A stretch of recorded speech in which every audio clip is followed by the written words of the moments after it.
What's up, Good Morning Hospitality listeners? You are listening to our special hotelier edition of Good Morning Hospitality, and we want to give you a message from our partners at Sojo. Now, we have partnered with Sojo, whether you're a hotelier or a vacation rental management company or operator in the space, you can then sign up for Sojo's products from amazing soaps, shampoos, coffee boxes, and even wine. Some states you may not be able to get shipped to, so make sure you check out what states you can. But you can partner with them and get dynamically placed amenities to your property. Hotel or vacation rental, it doesn't matter. They have the ability to do it, and it's all dynamic. So that means whenever you're getting bookings, you're getting amenities. When you're not getting bookings, you're not getting amenities, aka you're saving money by not having to subscribe to another software and service that only goes off of a subscription. This actually goes off of your calendar and your volume. So reach out to our friends at Sojo. And if you have 50 properties or more, make sure you ask them about their custom branded amenity boxes just for your brand. They would love to take care of you. The team is amazing. And of course, we loved having Max, the founder, on the podcast just a few short months ago. So thank you so much to our friends at Sojo. And now back to Good Morning Hospitality with Sarah and Steve. Welcome to Good Morning Hospitality, your one-stop shop for the latest news, noteworthy trends, and thought-provoking discussions across the industry. From hotels and short-term rentals to all things travel and hospitality, you'll find each episode equips you with the information that you need to start your week. Join us on Good Morning Hospitality every Monday, wherever you get your podcasts.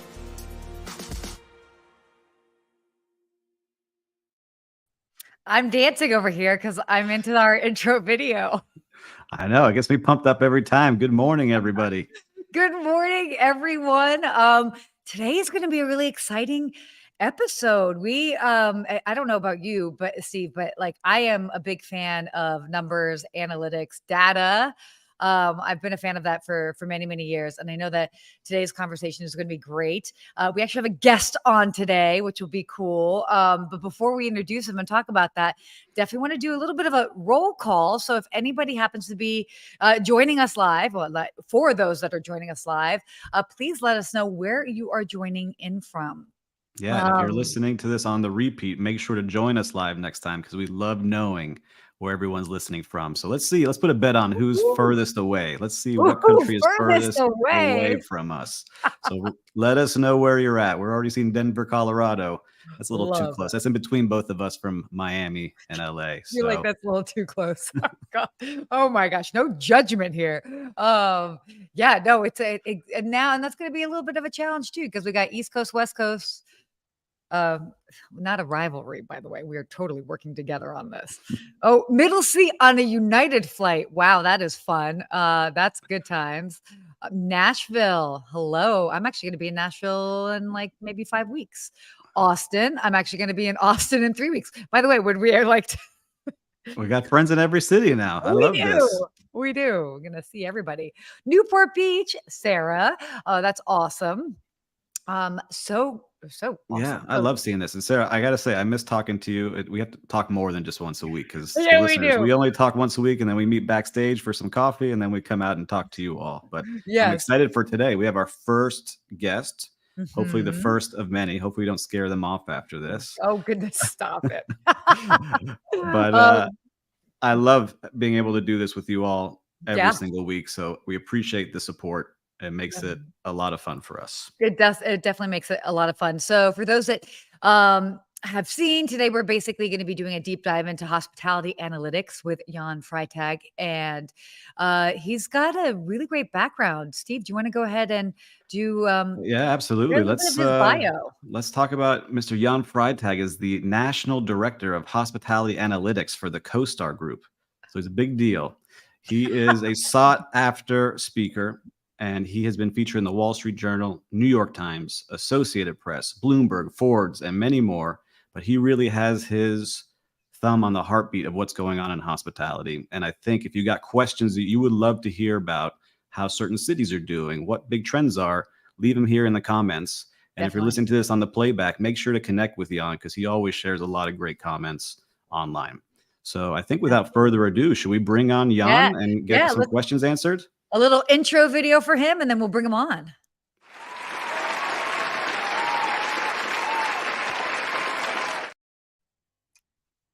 Oh, well, I like the clapping. Wait a second. Yeah, we got the crowd. God, wait a second. We're The moving up in the clapping? world. We have sound effects on our show now, Sarah. We're getting big time. That was awesome. Thank Yeah, I would like to have Very that warm sort of and welcome. clapping every time I entered the room. Well, Jan, it's great to have you on the show. I know how busy you are, and we're grateful that you're spending some time with us this morning.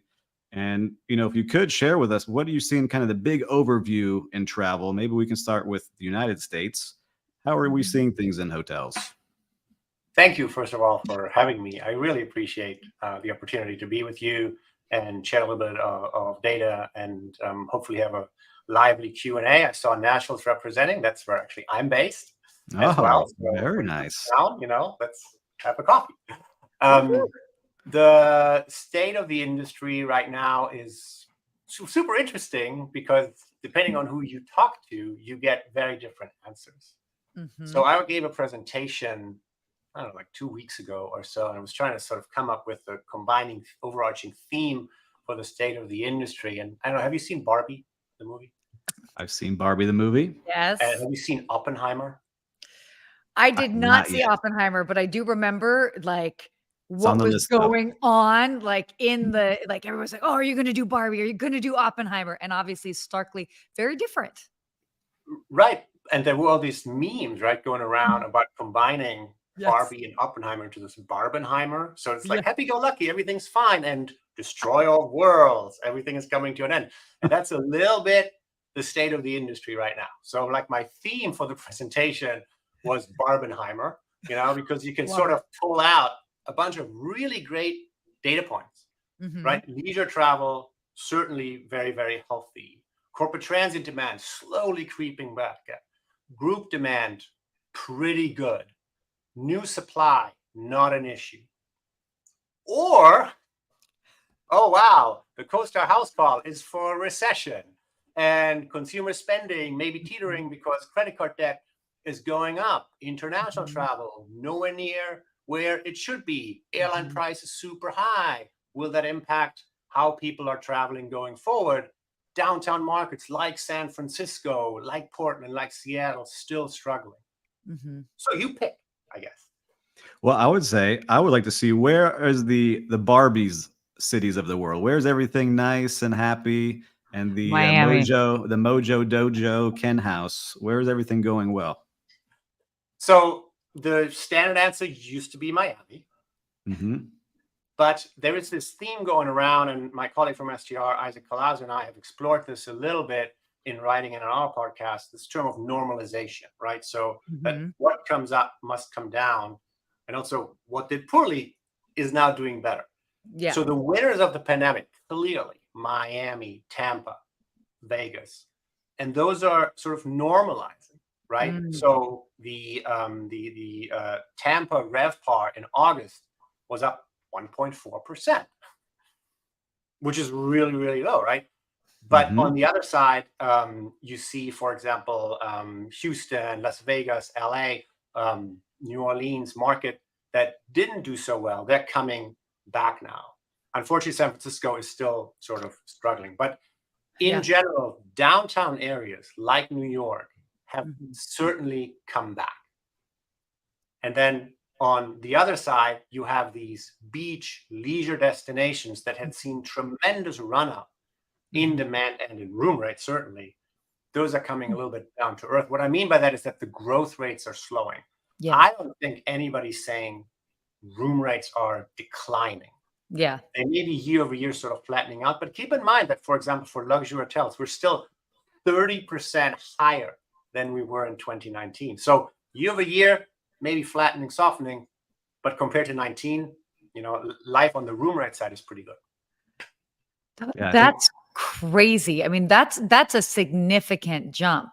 Now, are we seeing, because I know this is something that I talk about quite a bit, is that, people are willing to pay the higher prices, but are they feeling like they're really getting their value? Is there like, oh, you're smiling. What's that smile for?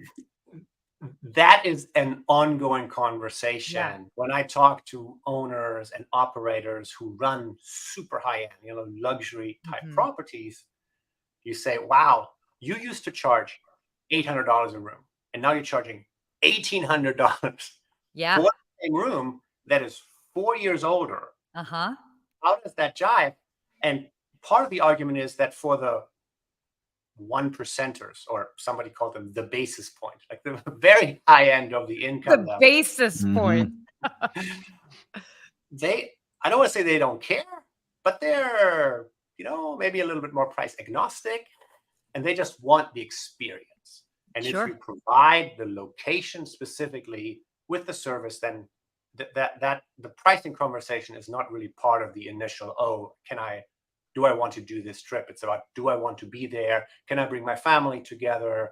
Does it have the experiences that I want? I think as you go down the food chain, and down the room rate ladder, you may have this conversation. Hey, this used to be a full service hotel. Now the restaurant is only open for breakfast. What's going on? Housekeeping services used to be every day, and now it's every other day. What's going on? The spa still not open. I think all of those conversations are part of the value equation that you talked about. It's hard to sort of paint that with one broad brush to say, there's less value or there's more value. I think it's property by property. Yeah. So I'm talking to a lot of CEOs of hotel groups. We're starting to see them getting into experiential hospitality, where it's more of an experience versus a standard hotel room.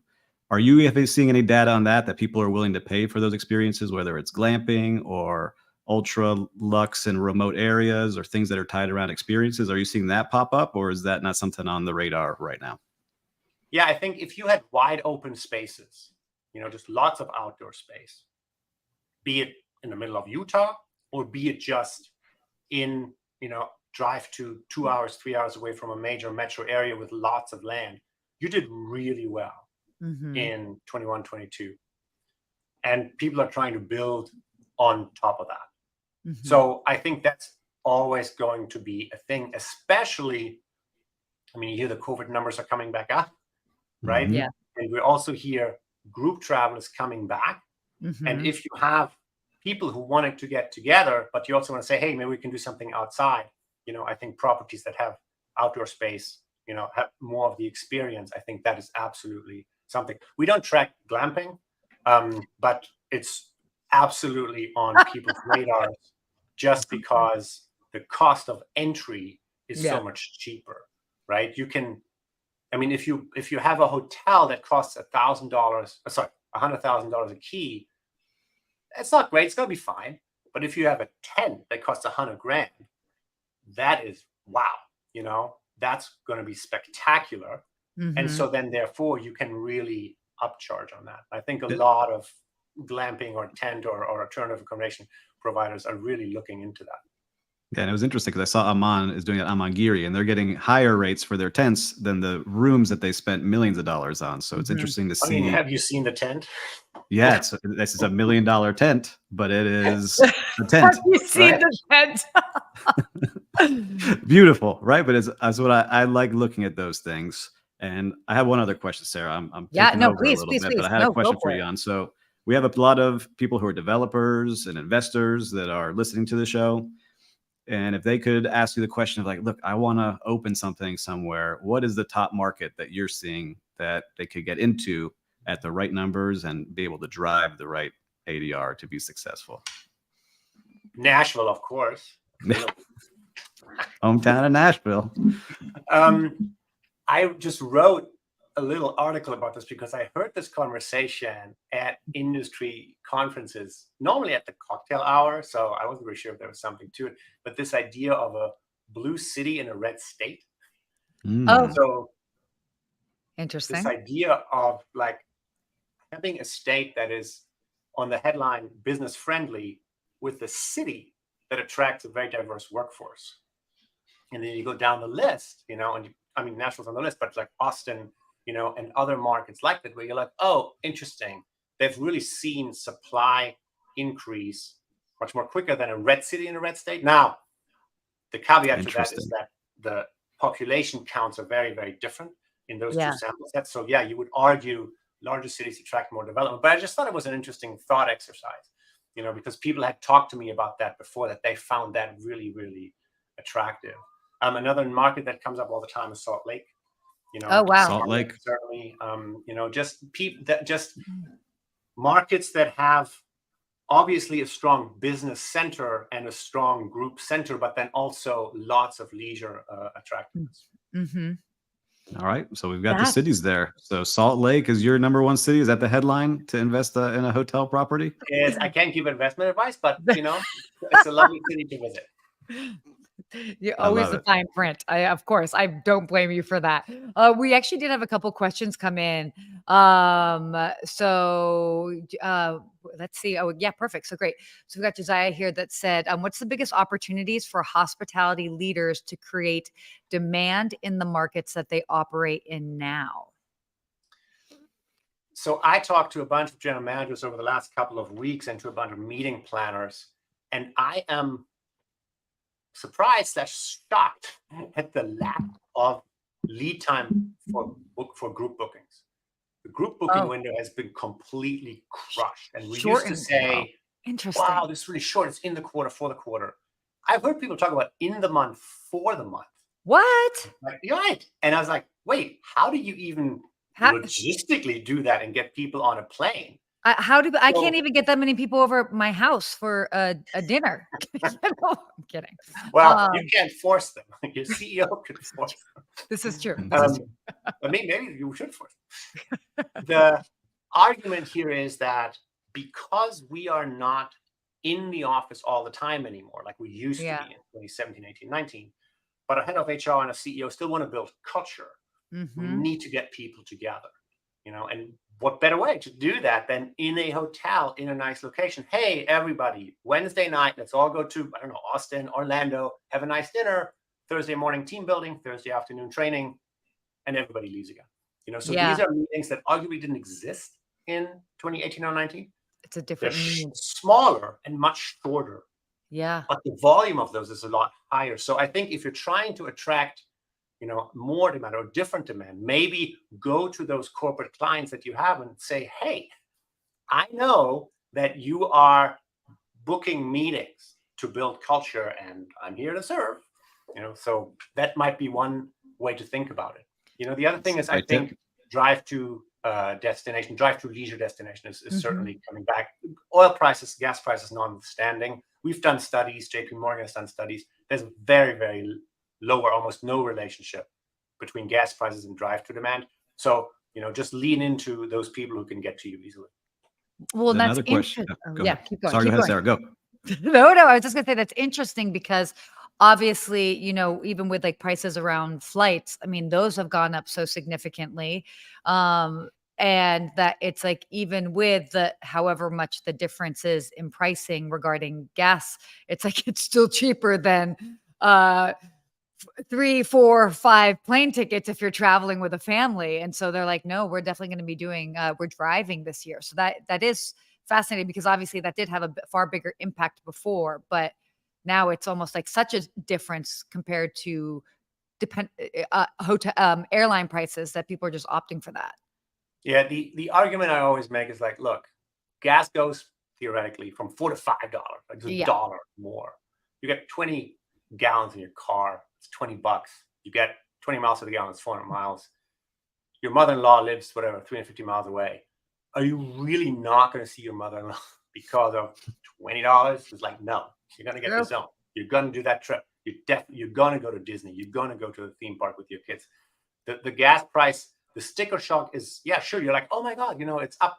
But A, as you said, compared to airfare, and B, just in the bigger scheme of things, it doesn't really matter. Yeah.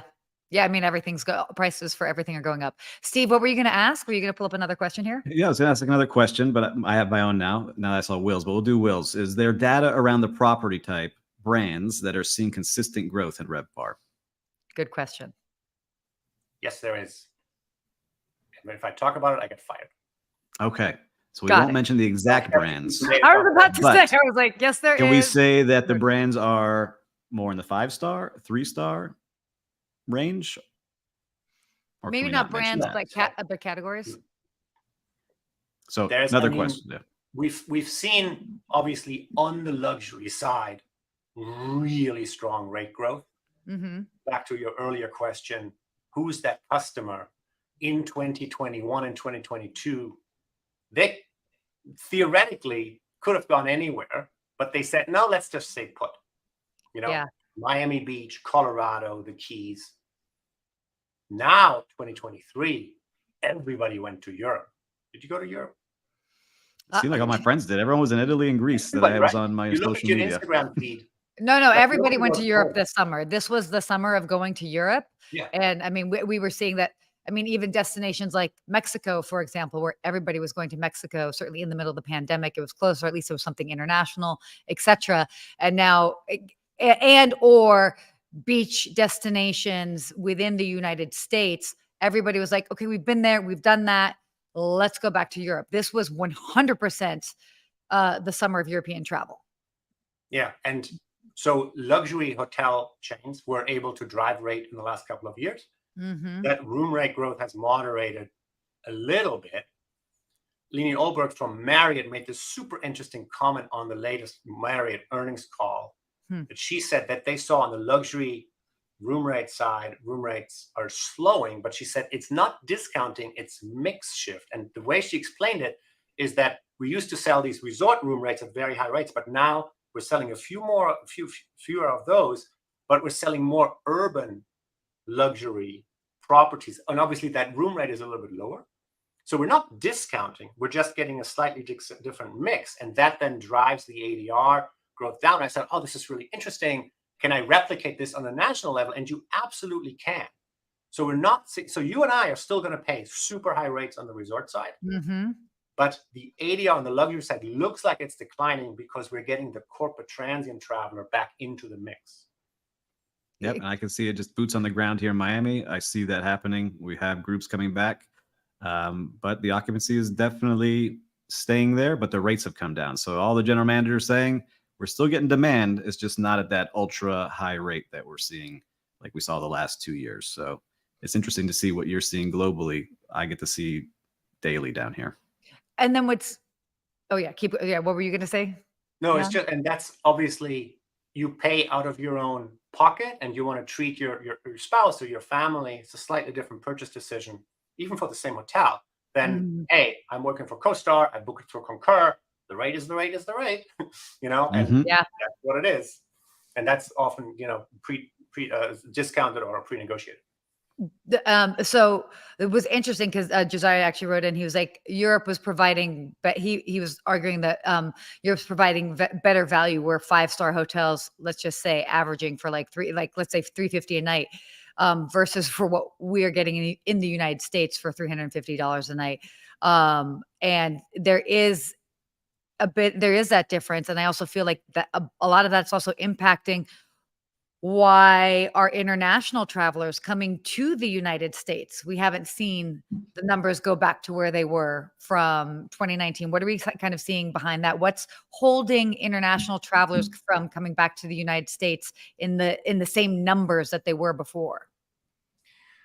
The data set that I use for that is super easy to get. It's free. It's your taxpayers. It works. The Department of Commerce publishes something called the I-92 APIS data set. Write it down. Okay, let's buy a vowel. Perfect. Thank you. You can get that.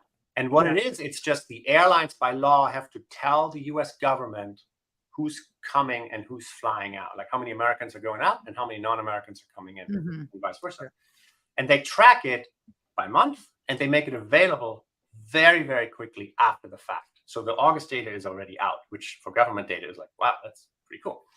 And you can see very, very clearly that this year, if you compare to the same month, 2019, American outbound is roughly 10-15% higher than for the same month, 2019. International inbound is down, call it -15, -20% or so. So yes, you're exactly right. Fewer international travelers are coming. That certainly hurts coastal markets, right? Yeah. LA, San Francisco, Seattle, New York, Boston, Las Vegas to a degree. What's missing clearly is the Chinese traveler. And the Chinese government has now said, yes, group travel is allowed again. But my anecdote there is always the day after the announcement, the stock price for Korean Air went up 20%. So the point is, they like investors assume, oh, this is going to be an APAC lift, not a global lift. The Chinese have to get their passports, because a lot of passports expired, they couldn't travel. Then they have to get a visa. Visa wait times are still an issue, and then they have to get here, and the flight from China to America is hard if the Russian airspace is closed because of the war in Ukraine. So there's just a whole lot of headwinds against the Chinese traveler. And so I'm not as bullish on this idea of, oh, the floodgates are opening and the Chinese group traveler is coming back. I think they're traveling. I think it's going to be APAC first, Europe second, Americas first, or third. Yeah, absolutely. It makes complete sense. I mean, especially when you break it down like that. I mean, there's so many factors that go into it, and you're completely right. Wow. Oh my gosh. I have so many more questions to ask. This is kind of like and for all the listeners, you've sent so many great questions. We can't get to all of them yet. But Jan, it was great having you on the show. We hope we can bring you back. Hopefully we didn't scare you off. No. And we can have you back. But I would love to continue having Jan on as we wrap up. First of all, I have so many more questions, but we won't get to them. But we do these two little segments as we kind of start to wrap up the show, just kind of being mindful of timing here. So we do this thing that's called a real-time recap segment, where we just do a quick roundtable, and it's you share something that you experienced in a hotel or hospitality, within the past week, in any realm. It doesn't have to be a hotel, but any sort of hospitality story that you have, just so that we know it's out there, alive and well and kicking, or not, in areas that we need to improve. So would you be down to, we can start over on our end, but would you be down to share a story of something you saw? I thought about it prior to coming on, so I have a very quick snippet. Perfect. Yeah, do you want to lead us off? Go ahead. Yeah, lead us off for sure. Oh, so I travel quite a bit. Sure. I have to present. I don't pick my own hotels, and they're always very, very nice to me. But my public service announcement request is, can we just have the dark, a dark room, please? Can you just, as a GM, go into the rooms at night and close all the blinds and see what lights are still on and how hard it is to get your room dark? I'm not asking for much. Hot food hot, cold food cold, and a dark room when I sleep. Please, can we just get rooms dark? Wow. So you really find that some rooms just don't get dark enough. And there are lights everywhere. Yeah, there are lights everywhere. And there's the TV, and then there's that alarm and this alarm, and the night lights. A lot of rooms have night lights now in bathrooms that don't turn off either. So be a guest in your own hotel, right? We That's might the headline. I know what I'm getting you, Jan. I'm getting you a sleep mask, okay? I mean, anything to help the cause. No, I love that. Though that's a really good point, because that's something that's so simple, and it's amazing. By the way, it's amazing how many operators, whether it's general managers or other management, doesn't actually stay in their own property. And it's that to me is 101. Stay in your own property, see what experience the towels, see how it you have to turn on the shower. How complicated is it to turn on the shower? It can be complicated in some places. You got to be a guest in your own hotel and inspect what you expect, right? Exactly. That's how it goes. Steve, you got a quick little real-time recap? I've got a quick one, and I bring it back to my place here in Miami Beach, because that's where I like to hang out. Is a new little favorite breakfast spot at the Cadillac Hotel on Miami Beach. Nice. It's I just walked in randomly, and it's a great price, not this crazy South Beach pricing. Very friendly staff in a beautiful location. I've been twice now in a week, and they're not paying me for this. I just enjoy going there. So shout out to them at the Cadillac Hotel. Love that. Shout out to them. So my quick real-time recap. I bought a car a couple days ago. Some close friends know. But it was this interesting moment when I went to go pick up the car and had this exchange. Obviously, you're getting a car. Why would you be grumpy? You're excited. You're yes, we don't do that. We don't get cars every day in our lives. And we were having a good time. And the guy was just he's man, this is so nice to be talking to you guys, because most people are just not so friendly or even happy. And it just was that reminder, because for all of us that have worked in hospitality, we certainly know, people can definitely be wearing their grumpy pants when they come to interact with you. And that's me being very PG saying that.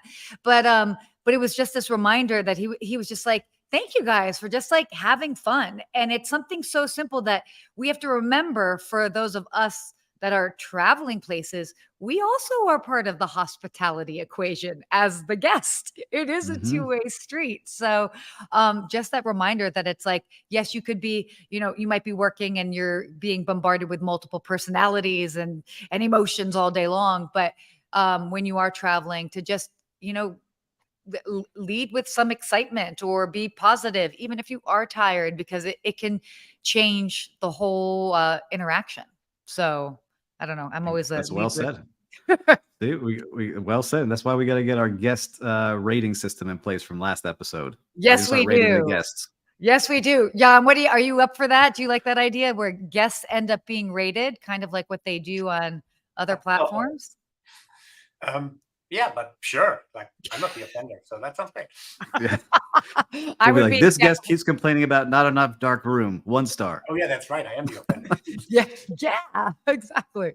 Oh my gosh, I love this. Well, again, I love doing that little segment just because it just brings it to today, the here and now, because again, we're all out there traveling or interacting, even with all different elements of hospitality.